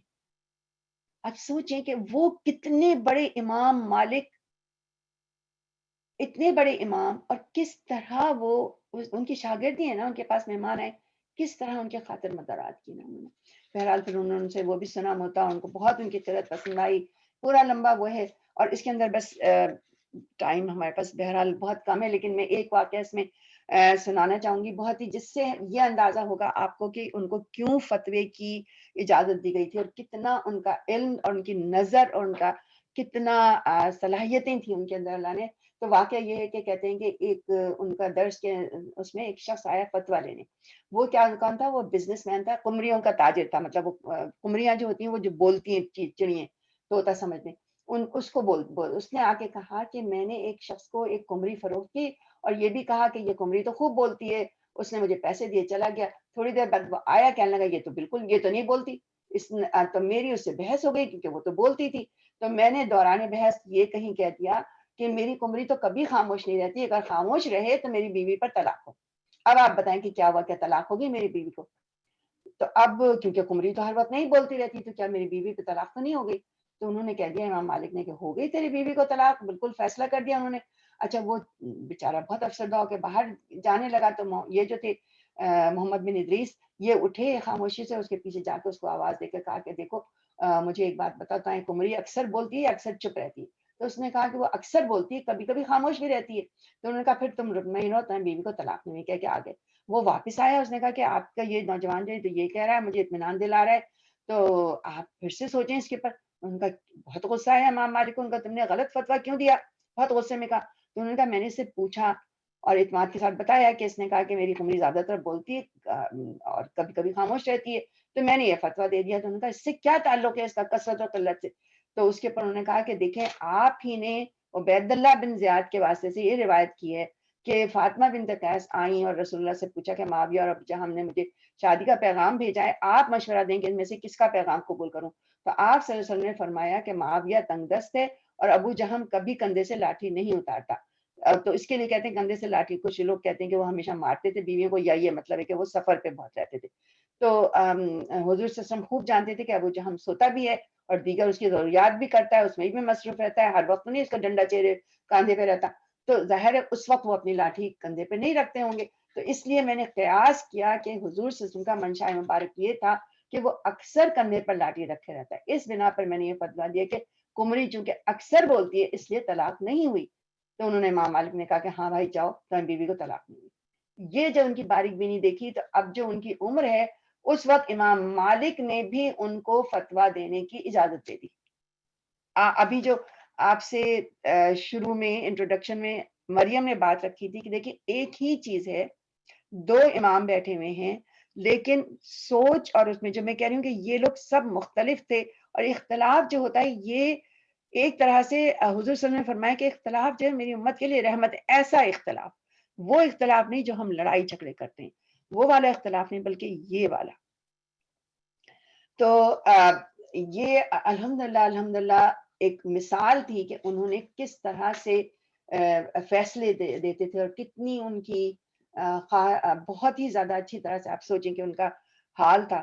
اچھا اب اس وقت جو تھے تو امام مالک جو ہیں انہوں نے امام شافعی کے ساتھ ان کی ماں بھی آ گئی تھی، پھر انہوں نے ان کو ان سے ملنے گئے، جب امام مالک کے پاس کافی عرصے رہے، پھر اس کے بعد امام مالک جب ملنے گئے، ان کا ایک واقعہ آتا ہے کہ انہوں نے امام مالک کے ساتھ جب رہتے تھے نا، خاص طریقے سے لباس پہننا شروع کر دیا تھا، ٹربن وغیرہ پہنتے تھے۔ اب وہ جب اپنی ماں کے پاس گئے اور دروازہ نوک کیا تو انہوں نے پوچھا کہ اچھا تم کیا لے کر آئے ہو امام مالک کے پاس، یعنی اتنے دن ان کے ساتھ گزارے تو کیا لے کر آئے؟ تو انہوں نے کہا کہ یہ تھا علمی والادب، کہ میں علم اور مینرز لے کر آیا ہوں امام مالک کے پاس سے۔ تو انہوں نے کہا ماں نے کہ واپس جاؤ، تم کچھ بھی نہیں لے کر آئے۔ اب وہ بڑے پریشان ہوئے، دروازہ بھی نہیں کھولا، ان کو بلایا بھی نہیں، کہہ دیا کچھ نہیں لے کر آئے۔ تو انہوں نے جا کے امام مالک کو بتایا کہ انہوں نے تو یہ کہا ہے میری ماں نے مجھ سے کہ واپس جاؤ۔ اور تو ان کو یاد آیا، اب کل آپ کو یاد آیا کہ کل آپ کو سیما نے بھی ایسے ہی واقعہ سنایا تھا امام مالک کا کہ جب ان کی والدہ جو تھی ان کو ٹربن پہناتی تھی تیار ہوتے تھے تو ان کو کہتے تھے جائیے ربیہ کے پاس جا کے سیکھیے اور ان سے آداب اور علم سیکھو، مطلب مینرز اور نالج. تو پہلے مینرز کہتی تھی، تو پہلے مینرز سیکھے جاتے ہیں. آج دیکھیں بچوں کا یہی ہے نا کہ ٹیچرز کو باتیں بتاتے ہیں، یعنی ہمارے بچوں کی بات کر رہی ہوں کو اس کے نام رکھتے ہیں، ان کو کیا کیا کہہ کے پکارتے ہیں، حالانکہ ٹیچرز کو دیکھ کر لوگ سیکھتے ہیں. مینرز جو ہے نا وہ ان سے سیکھے جاتے ہیں. اسی لیے اگر ذرا بھی انسان کسی کو سکھانے کے اس پہ ہو تو اپنے آپ کو ضرور دیکھے. تو انہوں نے ان کو یہ بات یاد آ گئی تو انہوں نے کہا اچھا واپس جا کے اپنی ماں سے جب وہ پوچھیں پہلے یہ کہو کہ ادب اور علم، یعنی علم سے پہلے ادب بتاؤ. تو امام شافعی جب واپس گئے اور واپس جا کے انہوں نے یہی بات کہی تو پھر انہوں نے ایکسکیوز می، بسم اللہ الرحمن الرحیم. تو جب انہوں نے ماں سے جا کے یہ بات کہی تو پھر انہوں نے کہا کہ ہاں تم نے دروازہ کھولا اور تم نے واقعی سیکھا ہے. اب آپ دیکھیں کہ امام شافعی اتنے بڑے عالم تھے، ان کے واقعات میں آتا ہے کہ لیکن اس کے باوجود جب بھی وہ درس دے رہے ہوتے تھے تو کہتے تھے کہ قالت امی، میری ماں نے یہ کہا، میری امی نے یہ کہا. یعنی ہر بات میں ان کو کوئی اس میں جھجک نہیں ہوتی تھی کہ میری ماں نے مجھے یہ سکھایا. جیسے لوگ کہتے ہیں نا میرے شیخ نے مجھے یہ سکھایا، تو وہ ہر بات میں کہتے تھے، بتاتے تھے. ایک دفعہ انہوں نے یہ کہا کہ میری ماں نے مجھ سے کہا ہے کہ جس شخص کے الفاظ تبدیل ہو جائیں دو جمعے کے درمیان اس کی بات پہ بھروسہ مت کرنا. یعنی اپنے لیکچرز میں ماں کو کوٹ کیا کرتے تھے. تو اتنا زیادہ اپنی ماں کی عزت اور محبت کرتے تھے. اور امام مالک نے ان کو بہت سپورٹ کیا، ان کو، ان کی ماں کو، سب کو. اور ان کے لیے آتا ہے کہ امام شافعی رات میں نماز پڑھتے تھے اور جیسے رات جو ہے وہ ان کی وجہ سے روشن ہوتی تھی. اور ان کے لیے آتا ہے کہ ایک قرآن ایک دن میں ختم کرتے تھے اور رمضان میں 2 قرآن ختم کیا کرتے تھے. اچھا رمضان میں 2 قرآن ختم کرتے تھے تو ہمیں اس سے کیا بات سمجھ میں آ رہی ہے؟ کچھ آپ کو سمجھ میں آ رہا ہے کہ وہ روزانہ ویسے 1 قرآن پڑھتے تھے لیکن رمضان میں 2 قرآن پڑھتے تھے. اب کسی کو کوئی بات سمجھ میں آ رہی ہے اس سے؟ ہمارے لیے اس میں کیا لیسن ہے؟ کیا ہے کہ ہم جو روزانہ پڑھتے ہیں نا رمضان میں ہمیں اس کا ڈبل کرنا چاہیے، ہے نا. اللہ تعالیٰ ہم سب کو اس کی سمجھ دے، توفیق دے. ان کا ایک یہ بھی قول ہے کہ کہتے ہیں کہ جب ایک دوسرے کے خلاف کوئی کچھ کہے تو ہٹ جاؤ اور دعا کیا کرتے تھے کہ اللہ میری زبان سے حق نکلے، کوئی اور چیز نہ نکلے میری زبان سے. یعنی دوسرا بھی اگر بحث بھی ہو رہی ہوتی تھی نا تو کہتے تھے کہ اس کی زبان سے بھی اور میری زبان سے بھی، یعنی جو بھی بات صحیح ہے اگر تو میں اس کو مان لوں گا. اور ان کا ایک واقعہ آتا ہے کہ ان کو بہت نفرت اس بات سے کسی کو جھوٹا کہیں، کذاب کہیں. کسی نے ایک دفعہ ان کی درس کی محفل جاری تھی، مجلس میں کسی نے فاجر فاسق کا، تو بجائے جواب یہ دیتے کہ جیسے یہ کہتے کہ تم غلط ہو یا وہ ہو، ان سے کیا کہا کہ اگر تو وہ سچا ہے تو میری اللہ تعالیٰ تو اصلاح کر دے، مجھے معاف کر دے. اور اگر یہ بات سچی نہیں، یہ نہیں کہا کہ اگر یہ شخص جھوٹا ہے تو، بلکہ یہ کہا کہ اگر یہ بات سچی نہیں تو اللہ اس کو معاف کر دینا. تو اور ان کے لیے آتا ہے کہ بہت فنی باتیں کرتے تھے جب درس کے درمیان اپنے اسٹوڈنٹ سے، اور جیسے ریڈلز ہیں اور جوکس ہیں جیسے پوچھتے رہتے تاکہ لوگ جو ہے نا ان کا ذہن چلتا رہے. اور کہتے ہیں بیماری میں بھی وہ مزاح کیا کرتے تھے بہت. اور یعنی اسٹوڈنٹس کو اپنے وہ الرٹ رکھتے تھے. یہ نہیں کہ ان کو بس خالی سن رہے ہیں تو سنتے سنتے آپ کا ذہن بھی وہ ہو جاتا ہے نا، تو ان کے دماغ کو جیسے جگائے رکھتے تھے. صدقہ بہت دیا کرتے تھے. اور وہ سب سے زیادہ انہوں نے بہت زیادہ ٹریول کیا پوری مسلم دنیا میں. آپ دیکھیں جیسے امام مالک کا کل آپ نے سنا کہ امام مالک مدینے سے نہیں نکلے بالکل بھی، لیکن وہ کہاں کہاں گئے، یمن گئے، مصر گئے. اور جب تک امام مالک کے ساتھ تھے ان کو چھوڑنا نہیں چاہتے تھے، ماں کی وجہ سے بھی سفر نہیں کرنا تھا، لیکن اس کے باوجود وہ جو تھے تو وہ ہر جگہ ان کے علم کے لیے، انہوں نے ہر جگہ انہوں نے علم کے لیے سفر کیا. اور اکثر کہتے ہیں کہ وہ اکثر، لیکن ان کا ایک خاص وہ تھا جملہ جو وہ کہا کرتے تھے. اور اس بات کو ذرا ہم غور سے سنیں کہ مجھے اس شخص پہ حیرت ہے جو لغت عرب، ایام عرب سے ناواقف ہونے کے باوجود قرآن مجید کی تفسیر کرنے کی جرات کرتا ہے. اور کوئی شخص قرآن مجید سے نصیحت حاصل نہیں کر سکتا بائیں طور کہ اس کا نفس قرآنی وعدوں پر مطمئن ہو جائے، وہ وعید سے لرز جائے، وحدانیت اور رسالت کے حقائق سے صحیح آشنا ہو سکے، تاکہ وہ معنی کو سمجھنے کی اہمیت جب تک وہ پیدا نہ کر لے اور جب تک کہ اس کے حلاوت محسوس نہ کر لے، اور جب تک حضور صلی اللہ علیہ وسلم کے جو حالات زندگی ہیں ان بقائے پر جن کے لحاظ و مناسبت سے قرآن کا نزول ہوا اس سے باخبر نہ ہو جائے. یعنی یہ ساری چیزیں جو ہیں قرآن کی تفسیر کے لیے ضروری ہیں. اور کہتے ہیں وہ اتنی ان کی اچھی آواز تھی، قرأت ان کی اتنی اچھی ہوتی تھی اور اتنی دردناک ایسی آوازیں، اتنا اس سے پڑھتے تھے کہ امامت کرتے تھے لوگوں کے رونے کی آوازیں بلند ہو جاتی تھیں تو ان کو رکوع کر لینا پڑتا تھا اور لوگوں کی ہچکیاں بن جاتی تھیں. بعض اوقات آپ کسی کبھی مجلس میں پڑھتے تھے قرآن نا، اور ابتدا سے ہی مطلب وہ بہت زیادہ، اور ان کی پوئٹری بھی بہت مشہور ہے، ان کی شاعری بھی بہت مشہور ہے، طرح طرح کے ان کے یعنی اور ان کے جو ان کا ایک خاص جو ہے وہ کیا ہے کہ ان کے ٹیچر آپ دیکھیں امام مالک ہیں، اور ان کے اسٹوڈنٹس میں سے اب دیکھیں کل ان کے لیے پڑھیں گے احمد بن حنبل جو ہیں وہ ان کے اسٹوڈنٹ تھے، اور امام محمد شیبانی جو تھے وہ استاد ابو حنیفہ کے اسٹوڈنٹ تھے، وہ بھی ان کے استاد تھے. اور احمد بن حنبل جو ہیں وہ یہ کہتے ہیں کہ امام شافعی جو وہ مجدد ہیں، یعنی ہر 100 سال کے پر اللہ تعالیٰ کسی عالم کو بھیجتے ہیں جو دین کو ریوائیو کرتا ہے نا. تو پہلے مجدد وہ کہتے تھے کہ خلیفہ عمر بن عبدالعزیز ہیں، اور دوسرے جو ہیں وہ یہ اللہ تعالیٰ نے ان کو امام شافعی کو بھیجا ہے. اور انہی کا قول ہے کہ جس کا امام احمد بن حنبل کا کہ جس کا دوات قلم سے ذرا بھی تعلق ہے اس کی گردن پر شافعی کا احسان ہے. تو یہ اور ان کی شعر و شاعری جو ہے اس میں سے ایک شعر میں پڑھ رہی تھی وہ جو میں آپ کے ساتھ شیئر کروں کہ مطلب میں تو اردو اس کی ٹرانسلیشن ہے، عربی میں ظاہر ہے اس کی جو خوبصورتی ہوگی لیکن اس کے معنی بھی بڑے اچھے ہیں کہ محبوب بیمار ہوا تو میں اس کی عادت کے لیے گیا اور اس پر اندیشہ کر کے خود بیمار پڑ گیا. محبوب اچھا ہو گیا تو وہ میری عیادت کے لیے آیا اور اس کو دیکھنے سے مجھے شفا ہو گئی. مطلب اس کے معنی بھی دیکھیں، کہتے ہیں اور بدی فل بدی جیسے شعر کہہ دیا کرتے تھے. ان کا ایک قول ہے وہ بھی شعر ہی ہے، اس کا وہ ترجمہ ہے کہ خواہش نفس کی مخالفت کر کیونکہ خواہش نفس انسان کو عیبدار چیزوں کی طرف لے کے جاتی ہے. تو یہ تمام چیزیں جو ہیں ان کی بہت زیادہ ایسی چیزیں جو ہمارے سیکھنے کی ہیں. وہ امام مکی بھی کہلاتے ہیں، امام مصری بھی، کیونکہ آخری دور میں وہ مصر چلے گئے تھے. اور ان کے لیے کہا جاتا ہے کہ امام احمد بن حنبل کا قول ہے کہ فقہ جو ہے وہ فقیوں کے لیے قفل تھا جسے اللہ تعالیٰ نے امام شافعی کے ذریعے کھول دیا. انہوں نے اتنا سفر کیا، ہر جگہ سے جا جا کے علم سیکھا، ہر ایک جہاں بھی ان کو پتہ چلتا تھا وہ وہاں جاتے تھے.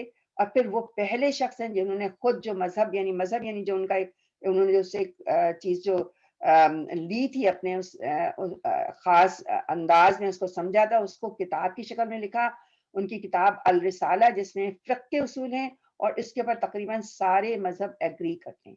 انہوں نے امام ابو حنیفہ نے جو تھا اصول شریعہ لکھا، امام مالک نے اصول حدیث، اور امام شافعی نے اصول فقہ لکھا. اور سائنس آف انصاف جو تھی یعنی لوگوں کے وہ لینیج وغیرہ جاننے کا، اس کا بھی بڑا اچھا ایک آپ لوگوں کو اچھا لگے گا. میں آپ لوگوں کو خاص طور سے ہم لوگوں کو اس بات سے خوشی ہوگی کہ ایک دفعہ ان کے پاس نا ایک بڑے مشہور جو تھے عبد الملک شام، وہ لینیج میں ایکسپرٹ تھے. تو وہ آئے ان کے پاس اور ان سے جب پتہ چلا کہ یہ بھی ایسے جانتے تھے، ایک بار انہوں نے شافعی سے کہا کہ چلو الرجال الحدیث جو ہے ان پہ بات کرتے ہیں. آپ کو پتہ نہیں جو حدیث جن لوگوں نے نقل کی، جن سے پورا جو چینج ہوتی ہے نا کہ فلاں، جیسے بھی میں نے آپ سے کہا کہ شافعی نے ابن عمر سے اور ابن عمر نے فلاں سے، اس طرح سے جو چین ہوتی ہے تو اس کا علم جو ہے نا وہ بھی یاد ہونا بہت بڑی بات ہوتی تھی. وہ بھی لوگ حفظ کیا کرتے تھے جس کو علم ہوتا تھا. تو اس کو جب پتہ چلا تو وہ ان کے پاس آئے کہ چلو ہم اس پہ بات کرتے ہیں. تو آپ کو پتہ ہے امام شافعی نے کہا کہ نہیں، وہ تو ایک عام سی بات ہے، ہر ایک اس پہ بات کرتا ہے، چلو ہم النساء الحدیث سے بات، الرجال الحدیث کے بجائے النساء الحدیث سے بات کرتے ہیں. یعنی the knowledge and the lineage of the lineage of the women narrators، جو narrators of حدیث ہیں، جو women ہیں، ہم ان کے اوپر بات کریں کیونکہ اتنی حدیثیں جو وہ تو عورتوں کے تھرو آئی ہیں نا. تو وہ اپنے زمانے کی، آپ کو پتہ ہے نا کہ عورتیں جو ہیں وہ خود بھی بڑی بڑی اسکالرس تھیں، اور ان کو امام شافعی کو 1000 سے زیادہ ایسے لوگوں کے نام، ان کے لینیج، ان کی انصاب ان کو پتہ تھے جو حدیث کی اسکالرس تھیں. تو وہ شخص اتنا حیران ہوا کہ آج تک کبھی کسی نے ایسی بات نہیں کری. تو ان کی ایک بلکہ نظم ہے جس کا اس کے بارے میں انہوں نے نصاب الرجال انہوں نے کہا لیٹس ناٹ ٹاک اباؤٹ انصاب الرجال، لیٹس ٹاک اباؤٹ انصاب النساء، پورا ایک انہوں نے اس کے اوپر ایک نظم دی ان کی. اور یہ ہمارے اسلام کی خوبصورتی ہے نا. دیکھیں آپ کسی بھی اور اسلام میں کسی بھی اور مذہب میں آپ دیکھیں کہیں ایسا نہیں کہ جہاں آپ کو عورتوں کا تذکرہ ملے گا کہ انہوں نے اتنا علم حاصل کیا اور وہ بھی اسکالرز رہے. عورت اور مرد دونوں اسلام میں برابر کے ہیں. وہ کسی بھی جگہ اتنی تفصیل سے عورتوں کے بارے میں نہیں ہے جتنا ہمارے مذہب میں لکھا گیا ہے کہ عورتوں کا بھی باقاعدہ ایک چین ہے، پورا ایک ان کا علم آپ کو حاصل کرنا پڑتا ہے. انہوں نے حصہ لیا. ہم جب فلاں شیخ کی بات کرتے ہیں نا تو ہم عورتوں کو بھول جاتے ہیں.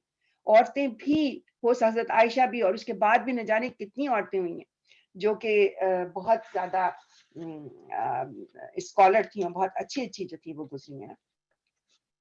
اچھا اس میں بہت ساری اور چیزیں اس کے اندر ہیں، لیکن بہرحال مختصراً کر کے ہم یہ کرتے ہیں کہ اب جب وہ ان کے پاس تھے مدینے میں پھر ان کو اب شوق ہوا کہ پتہ چلا کہ میں امام ابو حنیفہ جو تھے وہ کوفے میں تھے. ایک قافلہ آیا ہوا تھا، انہوں نے پتہ کیا کہ ان کے کوئی اسٹوڈنٹ ہے وہاں پہ. تو انہوں نے بتایا کہ ہاں وہاں پہ دو ہیں جو ان کے ابو یوسف اور امام محمد، بہت وہی امام ابو حنیفہ کے بہت اچھے اسٹوڈنٹ. تو اب ان کو شوق ہوا کہ میں ان سے جا کر سیکھوں. تو اب میں وہاں جاؤں، کوفے چلوں، وہاں جاؤں، عراق جاؤں. اب وہ ان کو یہ ہوا تو انہوں نے پھر آ کے امام مالک سے ذکر کیا. ان کا کہ میرا دل چاہتا ہے اپنی ماں کے پاس جاؤں، وہاں جاؤں، یا میں علم کے لیے میری تو یہی جستجو ہے کہ علم سیکھوں. تو انہوں نے کہا نہیں تم کوفے جاؤ. علم جو طالب علم جو ہوتا ہے اس کے لیے فرشتے پر بچھاتے ہیں، علم کے فائدے ختم نہیں ہوتے. امام مالک نے ان سے کہا تم جاؤ، ہماری دعائیں ساتھ ہیں. تو پھر وہ وہاں چلے. اب ان کا بھی پورا بڑا بہت بہترین ان کا آتا ہے کہ کس طرح امام مالک نے ان کو اس زمانے میں ان کے پاس اتنا نہیں تھا لیکن اس کے باوجود ان کے لیے کھانا، گٹری میں سفر کا سامان دیا. خود ان کو چھوڑنے گئے کوفے کے لیے. وہاں جا کے آواز دے کے پوچھا کوئی کرائے پہ اونٹ دیتا ہے؟ اب امام مالک کی بات سن کے ان کو پتا تھا کہ ان کے پاس تو کوئی نہ درہم نہ دینار، کیسے دیں گے پیسے کرائے کے، اور میرے پاس بھی نہیں ہے. تو ان کا آپ ایسی بات کیوں کرے؟ تو انہوں نے اس سے کہا کہ جب تم میرے پاس سے اٹھ کے گئے تھے تو کسی نے مجھے آ کر دروازے میں دستک دے کے ایک تھیلی دی، اس میں 100 دینار تھے، 50 میں نے رکھ لیے، 50 تمہارے لیے. تو انہوں نے 4 دینار میں اونٹ کا کرایہ دیا اور پھر باقی ان کو دے دی. تو یعنی ان کا امام مالک کا بھی ان کے ساتھ بہت زیادہ وہ رہا. پھر یہ وہاں سے مدینے چلے، وہاں مدینے سے کوفہ چلے. وہاں گئے 24 دن میں کہتے ہیں وہاں پہنچے تھے. ان کے اس میں آتا ہے. اور پھر وہاں جا کے انہوں نے دیکھا کسی کو کہ جو مسجد میں نماز پڑھ رہا تھا صحیح نہیں، ان کو یعنی وہ ان کے حساب سے صحیح نہیں تھی. تو انہوں نے اس کو ٹوکا. تو پھر اس نے اپنے استادوں سے، وہی جو امام محمد شیبانی اور جو ابو یوسف ان کے امام ابو حنیفہ کے جو استاد تھے، اس نے ان سے کہا کہ آپ نے تو کبھی مجھے نہیں کہا وہ لڑکا تو مجھے وہ آدمی تو اس طرح، کیونکہ وہ چہرے سے وہ لڑکے ہی لگتے تھے. تو انہوں نے کہا کہ وہ تو مجھے اس طرح کہہ رہا تھا. خیر انہوں نے ان سے پوچھا، بلایا، ان کو بات ہوئی ان کے پاس. انہوں نے کہا نہیں ان کو خود آئے، وہ گئے ان کے پاس. تو پھر انہوں نے پوچھا کہ آپ کہاں سے ہیں اور کون ہیں اور کیا تم نے امام مالک کو دیکھا ہے؟ تو انہوں نے بتایا کہ ہاں میں تو ان کے پاس بھی رہ کر آیا ہوں. اور تو انہوں نے کہا کہ موتا دیکھی؟ ان کا دیکھی نہیں، مجھے پوری حفظ ہے. اب وہ بڑے حیران ہوئے. پھر انہوں نے کاغذ قلم منگوا کے اس پہ کچھ سوالات لکھے، خالی جگہ چھوڑ دی کہ اب اس میں مطلب موتا کے حساب سے کہ تم اس کے جواب دو. انہوں نے لکھ دیے سارے. پھر بڑے وہ امپریس ہوئے ان سے کہ یہ تو واقعی میں اتنا کچھ جانتا ہے. پھر انہوں نے کہا کہ آپ میرے ساتھ چلیں، میرے مہمان ہیں. وہ اپنے ساتھ امام محمد شیبانی جو تھے وہ ابو حنیفہ کے اسٹوڈنٹ تھے، سب سے بہترین. وہ اور ابو یوسف وہ اپنے ساتھ ان کو لے گئے، ان کو اپنے ساتھ مہمان رکھا. اور جب لے کے گئے ان کو نا، تو کھانے سے کے بعد انہوں نے نماز عشاء کے بعد ان کے پاس بہت کتابیں تھی. تو انہوں نے کہا کاش مجھے کتاب پڑھنے کا موقع ملے نا. تو پھر انہوں نے امام محمد نے ان کو ایک کتاب دی. وہ ان کی امام ابو حنیفہ کی جو ایک کتاب ہے الکتاب الاوسط، وہ تو سونے چلے گئے. یہ انہوں نے رات بھر میں پوری وہ کتاب پڑھ لی. ان کو تو حفظ ہو گئی پوری کتاب، انہوں نے حفظ کر لی. یہ اس زمانے کا ان کا واقعہ ہے. پھر کچھ عرصے وہ رہے ان کے پاس. پھر انہوں نے ان سے اجازت لی اور کہا کہ مجھے واپس جانا ہے، مجھے اپنی ماں کی یاد آ رہی ہے. تو انہوں نے بہت روکا. پھر ان کو بہت پیسے وغیرہ دیے کہ تم مجھ سے لے لو. ان کو بہت پسند کرنے لگے. تو کچھ عرصے ان کے پاس وہ رہے. پھر اس کے بعد جو ہے وہ وہاں سے نکل کے اور پھر کوفے سے وہ پھر کچھ عرصے کے لیے بغداد گئے. اور بغداد میں بھی کئی شہروں میں ادھر ادھر گھومے. بغداد میں کہتے ہیں زمانے میں یہ ہارون رشید کا تھا. کچھ عرصے وہاں بھی رہے. وہاں کا بھی پورا آپ اگر پڑھیں تو پوری ان کی ایک تفصیل آتی ہے کہ انہوں نے وہاں پہ بھی کیا کیا کیا. اور اس کے بعد پھر واپس وہ پھر ماں کے پاس آئے. لیکن وہاں پہ جب واپس آئے تو ان کی ماں جو تھی تو وہ کافی اس وقت بوڑھی ہو چکی تھی. اور ان کو ان کو یہ لگا کہ جیسے مجھے اپنی ماں کے پاس رکنا چاہیے تھا، لیکن خیر جب وہ آ رہے تھے واپس، تو جب ان کو حجاج جو آ رہے تھے ان سے کسی سے حضرت مالک کے لیے پوچھا تو انہوں نے کہا کہ وہ تو بڑے مزے میں ہیں اور وہ تو بہت ان کے پاس تو دولت کا انبار ہے اور وغیرہ وغیرہ. تو انہوں نے کہا اچھا، تو ان کو بڑی حیرت. ان کا اچھا، میں نے ان کو اس حال میں تو دیکھا تھا، مجھے ان کو اس حال میں بھی دیکھنا چاہیے. تو وہاں گئے، وہاں جا کے مدینے دوبارہ پہنچے. وہاں انہوں نے دیکھا کہ شاندار اونچی کرسی رکھی ہے، اس میں امام مالک بیٹھے ہوئے ہیں وقار کے ساتھ. اور پھر وہ ان کو پھر وہ سوال پوچھ رہے تھے تو چپکے سے وہ جواب کسی دوسرے کو بتاتے رہے. بہت اچھا وہ واقعہ ہے. آپ لوگ ہو سکے تو ضرور اس کتاب کو پڑھیں. بہت اچھے اچھے ان کے واقعہ، جیسے میں کہہ رہی ہوں نا کہ you will really feel like کہ آپ کا مائنڈ جو ہے نا وہ بلو ہو رہا ہے، کہ سوچ کے چکر وہ ہوتا ہے کہ اچھا ہمیں معلوم نہیں کہ کتنی عظیم ہستیاں تھیں یہ. خیر تو پھر اس کے بعد انہوں نے پہچان لیا امام مالک نے ان کو، جب ان کے جوابات سے پھر کہ اچھا یہ تو وہی. پھر وہ اپنے ساتھ لے گیا. پھر دیکھا انہوں نے تو بڑے ان کو افسوس ہوا کہ اتنا بڑا ان کا گھر تھا اور اتنے اداس جیسے ہو گئے وہ. تو انہوں نے خود سمجھ لیا، انہوں نے کہا کہ اچھا تم مجھے دیکھ کر تو کہیں میرے حال دیکھ کر تو تم یہ تو نہیں سوچ رہے ہو کہ میں دنیا کا طالب بن گیا ہوں اور آخرت کو دنیا پہ قربان کر دیا ہے. تو وہ رونے لگے شافعی، کہنے کہ ہاں مجھے یہی اندیشہ ہو رہا ہے. تو انہوں نے کہا کہ آپ واقعی میرے سچے دوست ہیں، لیکن یہ جو جیسے کل سیما نے بھی بتایا تھا کہ وہ تحفے جو ہوتے تھے نا اس کو رد نہیں کرتے تھے. تو کہتے تھے یہ سنت کی پیروی میں کرتا ہوں. حضور صلی اللہ علیہ وسلم تحفہ کبھی منع نہیں کیا کرتے تھے، تو اسی لیے میں تحفہ کبھی منع نہیں کر سکتا. تو اس لیے میں تحفہ لے لیتا ہوں. اور یہ دیکھیں آپ چل کے انہوں نے دکھایا کہ یہ ساری چیزیں جو ہے مجھے دوست احباب نے تحفے میں دی ہیں. اور پھر ان کا اس میں سے آدھا میں آپ کو دیتا ہوں. تو ان کا نہیں بھی، پھر میں آپ کے لوگ آپ کے بچے اور وہ سب وہ کریں گے تو آپ پھر مجھے لکھ کر دیں گے مجھے دے رہے ہیں. تو انہوں نے ہم کو اتنا چاہتے تھے، ان کو آدھا اپنا سارا جو تھا وہ ان کو ساری چیز دے دی. اچھا پھر اس کے بعد وہ جو تھے تو اپنی ماں کے پاس گئے. ماں جو تھی تو ظاہر ہے بوڑھی ہو گئی تھی، اور لیکن امام مالک نے ان کو بہت پیسے دے کے، بہت کچھ دے کر اور بہت کچھ ان کو مالا مال کر کے، جو اپنے پیسے تھے آدھے پورے ان کو زبردستی دے دیے کہ لے کے جاؤ. تو جب وہاں پہنچے اپنے شہر کے پاس تو ان کے پاس بہت کچھ تھا، لیکن ماں نے جب دیکھا نا تو وہ بالکل خوش نہیں ہوئی. اب دیکھیں ان ماں کی، پھر دیکھیں آخری وقت میں بھی ان کا کیسا ہے. وہ حیران ہوئی اور دیکھ کے کہا کہ بیٹا جب میں نے رخصت کیا تھا تمہارے پاس میرے دینے کے لیے کچھ بھی نہیں تھا، 2 پرانی یمنی چادریں دی تھی، اور تم اب آئے ہو تو کیا تم یہ اپنے چچا کے بیٹوں پر بڑائی جتانے کے لیے اتنا مال لے کر آئے ہو؟ تو ان کا کہ بڑے حیران پریشان ہوئے گا، نہیں میں نے تو یہ نہیں کچھ نہیں سوچا. تو انہوں نے کہا اب میں کیا کروں؟ تو انہوں نے کہا اعلان کرو بھوکے آئیں اور غلہ لے جائیں، ننگے آئیں کپڑے لے جائیں، دولت لے جائیں، سواریاں لے جائیں. سب دلوا دیے، یہاں تک کہ جو ان کے پاس 5 دینار رہ گئے تھے وہ بھی کہا کہ اس لونڈی کو دے دو. اور جیسے گئے تھے ویسے ہی ان کو گھر میں پھر اپنے لے کر گئے. تو بہرحال پھر وہاں پہ وہ یعنی ان کے والدہ کی اور ان کی محمد بن ادریس شافعی کی خود کی ان کے غنا کی جو دھوم مچ گئی تھی. اور پھر خیر وہاں پہ پھر اس کے بعد وہ رہتے رہے. انہوں نے وہاں پہ اپنا کافی عرصے مجلس اور واعظ وغیرہ کا حصہ وہ جاری رکھا. اور نماز ظہر تک وہ صبح میں سب کو پڑھاتے، ظہر کا وقت ہو جاتا. پھر نماز ان کی اتنی بہترین نماز تھی، کہتے ہیں کہ حضور صلی اللہ علیہ وسلم سے مشابہ تھی. پھر اس کے بعد ظہر کے بعد شعر و ادب پہ بحث کرتے تھے، عصر تک آرام کرتے تھے، پھر مغرب تک عبادت کرتے تھے. پھر رات میں وہ آدھے 1/3 جب سوتے تھے، 1/3 میں اپنا جو تصنیف تعلیم تحریری کام کرتے تھے، تیسرے میں وہ جو تھے تو وہ عبادت کیا کرتے تھے. اور اب اس وقت تک امام مالک کی جو ہے عمر جو ہے وہ 83 ایئرس ہو گئی، اور وہ کافی بوڑھے ہو گئے تھے اور وہ مسجد بھی نہیں جا سکتے تھے.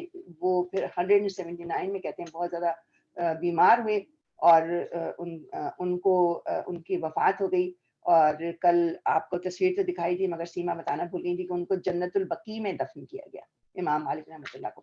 جب ان کو علم ہوا، ان کو پتہ چلا تو بہت ہی زیادہ ان کو دھچکا لگا، اور انہوں نے کہا کہ خدا کی قسم حشر تک شائقین کے بے شمار قافلے مدینے کی طرف آئیں گے اور دیار رسول کی خاک کو بوسہ دے کر واپس چلے جائیں گے، مگر ان میں مالک بن انس کی طرح اپنے آقا کا احترام کرنے والا کوئی نہیں ہوگا. اور کیونکہ جیسے کل بتایا تھا نا کہ انہوں نے گھوڑے پہ نہیں بیٹھتے تھے کہ اس جگہ پہ میرے رسول سو رہے ہیں، میں اس زمین پہ کیسے چلوں. تو ان کا ان کا بہت زیادہ ان سے تعلق تھا.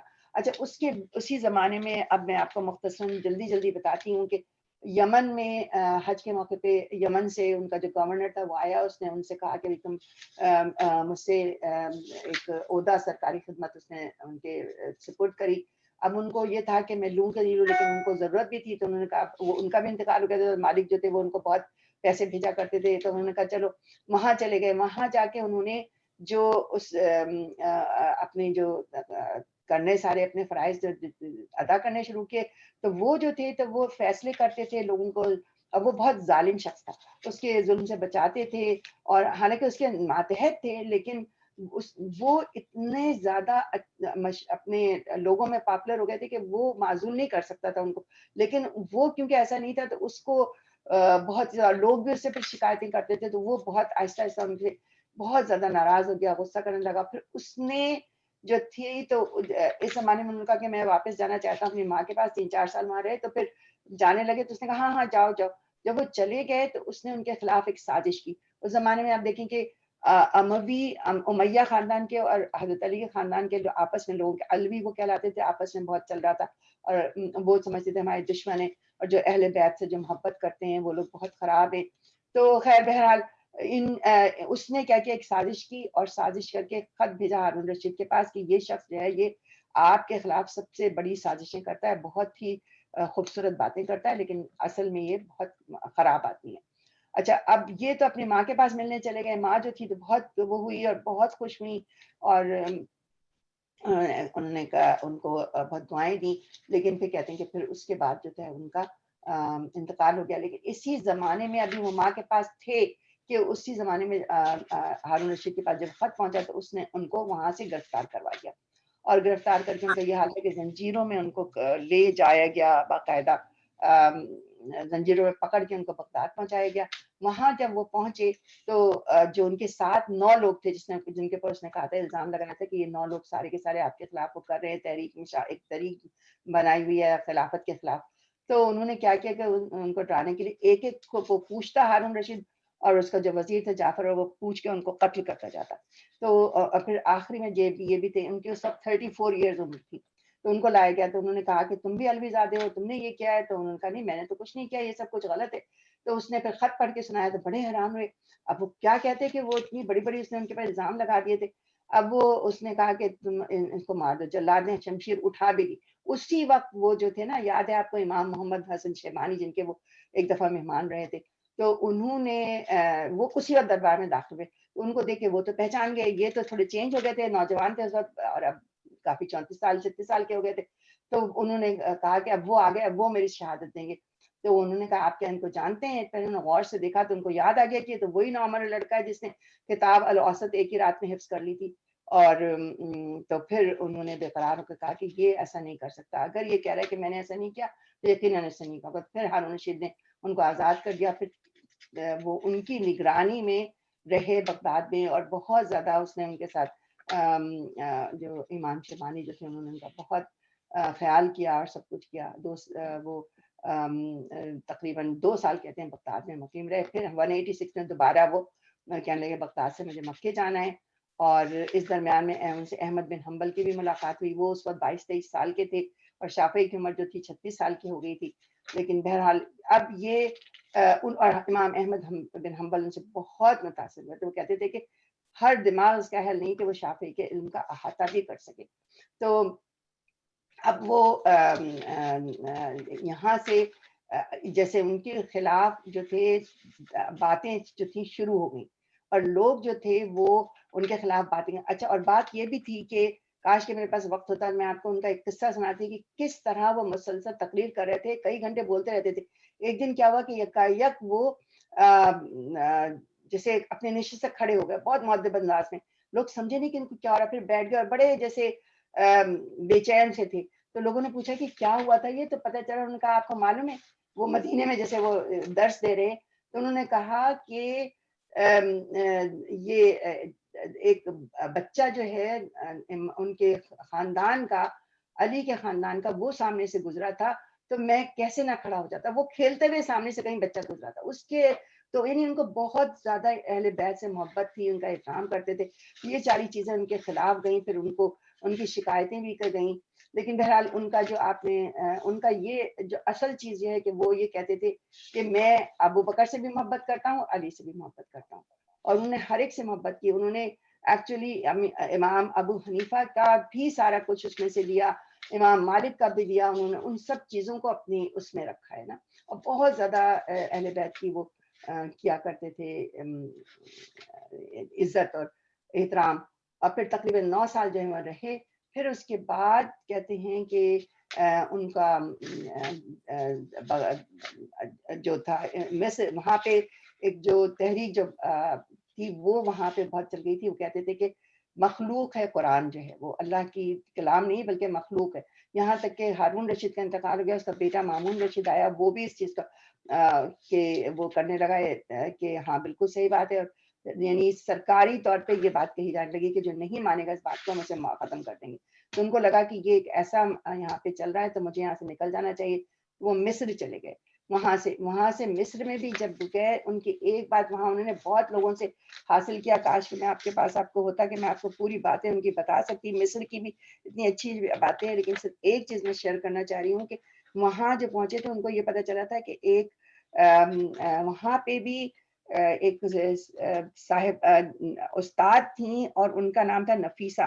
اور وہ ان کی بھی لینیت جو ہے نا بہت زبردست. وہ امام جعفر فاروق کی ڈاٹر ان لا تھیں، اور اس کے علاوہ بھی وہ خود بھی مطلب ان کے بہت وہ تھی. آ کے وہ لوگ مصر میں ہو گئے تھے، تو جا کے ان کے پاس بیٹھتے تھے اور ان کو وہ اپنا جو الرسالہ انہوں نے جو لکھا تھا اس آنے سے پہلے مصر میں، اس کے ساتھ انہوں نے اس کو باقاعدہ اس کو ریویو کیا. اور وہ عورت تھیں، آپ دیکھیں یہ ہے مطلب ان کو اتنا تھا کہ ان ہر روز ان کے گھر پہ جایا کرتے تھے، وہ ان سے سیکھنے کے لیے جایا کرتے تھے. اور انہوں نے کتاب الام بھی لکھی وہاں پہ.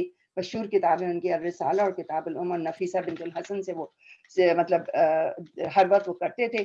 بہرحال پھر اس کے بعد لیکن ہوا یہ کہ کیونکہ وہ جو چیز غلط تھی، جیسے امام مالک سے اگر وہ اختلاف کرتے تھے لوگوں کو، انہوں نے یہ دیکھا کہ امام مالک کی جو ہے وہ کافی اتنی زیادہ ہونے لگی ہے کہ لوگ جیسے یہ کہتے ہیں کالا رسول کے بجائے کالا مالک، جیسے ان کو زیادہ ہوتا. انہوں نے خالی یہ نہیں، انہوں نے لوگوں کے دماغ سے یہ بات نکالنے کے لیے کہ ہم انسان ہیں، وہ پیغمبر تھے.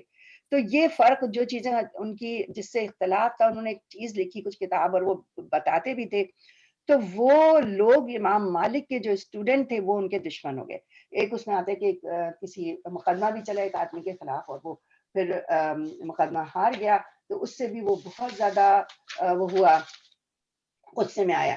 لیکن کہتے ہیں کہ جب وہ مصر گئے تھے تو اس وقت انہوں نے ایک مہم کہی تھی پوئٹری، جب بغداد سے مصر روانہ ہوئے تھے، کہ میں مصر جا رہا ہوں میدانوں اور گھاٹیوں کو طے کرتا ہوا، خدا کی قسم مجھے نہیں معلوم کہ وہ فوز و کامرانی ہے یا قبر کی کشش جو مجھے مصر لے جا رہی ہے. اور پھر کہتے ہیں وہ دونوں باتیں ہوئیں کہ وہ شخص جو تھا وہ اتنا ان کا دشمن بنا کہ ایک رات آپ واپس آ رہے تھے اپنے شاگرد کے ساتھ بات کرتے ہوئے، اندھیری گلی سے گزرے تو اس نے سر کے پر ان کو بھاری چیز مار کے وہ گر گئے. اور پھر اس کے بعد جو ہے تو وہ اس سے پھر وہ جس کو کہتے ہیں ان کو ایک اور بھی کچھ اور بھی بیماری تھی، لیکن بہرحال ان کا خون اس میں سے اتنا نکلا. اور